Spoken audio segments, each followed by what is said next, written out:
Hey guys, today we're going to talk about Ephesians chapter 4. We're starting chapter 4 today. So we spent the last 3 chapters talking about a lot of really great things that are the basis of Christianity. We looked at theology, just how God works, what it means for us, who we are in Christ. And now we get to go to the do section of it. We get to go to how we're supposed to react to all this information. It starts with therefore, meaning because of all this, this is what we're going to talk about. So we're only going to get through about 6 verses today, but I think you'll find they're so helpful. So to start this lesson, I want you to think about, what's your favorite part about church? What do you love about Sunday morning church? Is it the people being greeted enthusiastically, the worship? Is it just getting to yell about Christ? Think about all the good things that come with church. And we get to see it. Paul is telling us in this book, how do we do church? What is church supposed to be like? So we're going to read verses 1 through 6. They say, I, therefore, the prisoner of the Lord, beseech you to walk worthy of the calling with which you were called, with all lowliness and gentleness, with long suffering, bearing with one another in love, endeavoring to keep unity of the Spirit in the bond of peace. There is one body and one Spirit, just as you were called in one hope of your calling. One Lord, one faith, one baptism, one God, and Father of all, who is above all and through all and in you all. So we're only going to get through the first 3 verses today. That's what we went through yesterday, so that's what we're going to talk about today. And there's a lot of information packed in them. So it starts off, it says, I therefore, like I said, that means because of all this, because of all the information. Feel free to go back and look at this, but you'll remember we just talked about, his purpose, what he wanted for us, all those things. So now we see, this is the do. So he says, because of all this, I, a prisoner of the Lord, which is what he calls himself in chapter 2, so he keeps that moniker up of, Jesus is over him, Jesus is the only one that can hold him, beseech you to walk worthy of the calling with which you were called. So the first time I read that, I thought, I thought he was yelling at you, shape up. But he's not saying shape up. He's saying get in shape. He's saying, I'm begging you, now that you have this, because of all this information, please walk to the calling walk worthy of it. Walk worthy of this calling. This calling he's talking about is the calling of Christ, us receiving Christ. So he says, I beseech you to walk worthy of it. Think about what walking is. When we talk about a walk, it's an analogy we use to say, it's our faith. It's how we're living our life. So live a life worthy of being a Christian. Obviously, we're not perfect. Obviously, we're not going to hit that, but we can try it. He said, represent Christians well. Think about, how many people give Christians, people that love Christ, a bad name because they say they are and then may do something else. We can't be part of that crowd. Going on, it says, with all lowliness and gentleness, with long suffering. So now we see this in verse 2, it gives us a list. It starts with all lowliness. So lowliness, putting others above you. If you're low, others are high, right? Having a humble spirit, having just serving others. We started talking last night about what is lowliness. We looked at Philippians chapter 2, which he says, if you love each other, constantly put each other above yourselves and tend to the needs of others first. So we see he's like, hey, if you love each other, put others above you. This doesn't mean, have poor self-esteem. This doesn't mean don't like yourself, but take care of others. Serve others. And then it says in gentleness, right? So gentleness, it's easier almost to say what it isn't. Gentleness is not, being harsh. It's not being loud. It's coming to someone softly, quietly saying, and how, our approach. And then with long suffering, or you can think patience.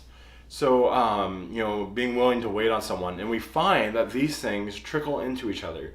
If I am lowly towards someone, that means I respect them. If I put someone above me, when we think of authority, respect, I really respect my father. I rarely come at him, not gently. I rarely come in roaring and just screaming at my dad. That's not how that works, right? We can think of many other people. You don't yell at your teacher, right? So when we're lowly, we carry respect for people. We put people above us and we consider them. And then we're understanding of them, so we're gentle with them.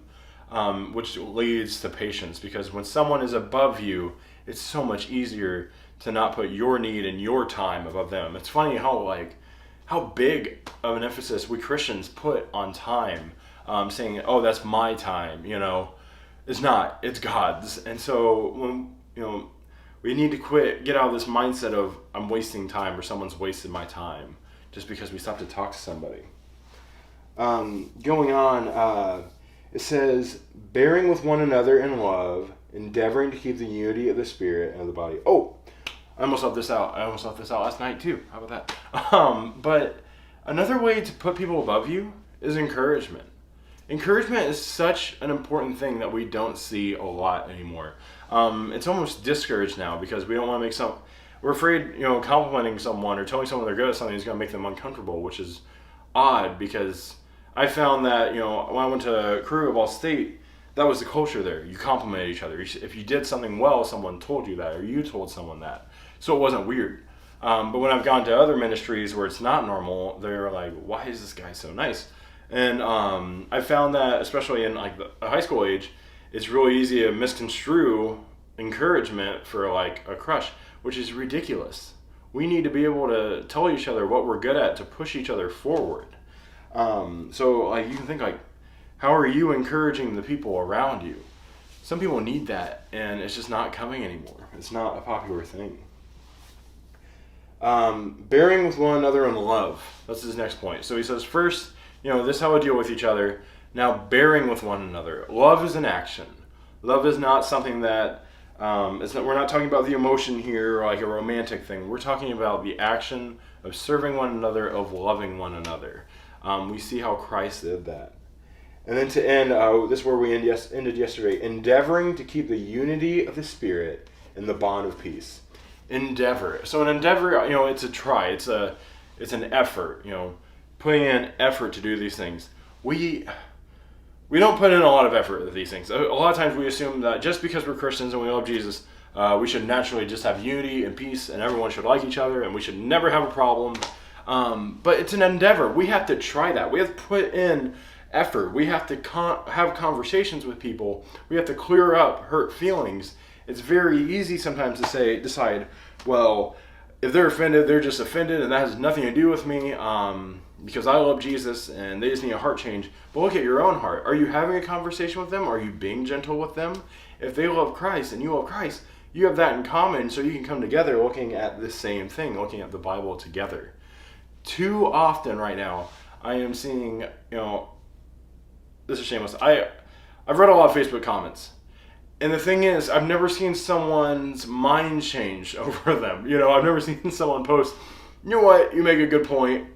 You're right. I've never seen that. Because that's not how this is working right now. It's just hate leading to hate. Things go from 0 to 60 so fast. And we don't take time to really have conversations.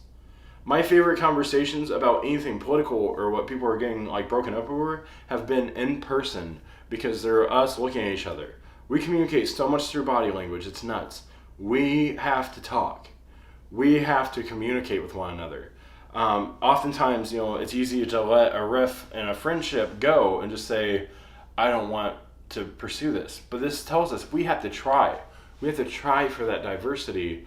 And, if not, we're not doing our job. We have to be those that send a first text, that call each other, that set up a time to get coffee and talk about where divisiveness happened so that we can mend it. Talk to people. Make an effort with them. And that's what I got this week. So I'll see you guys next week.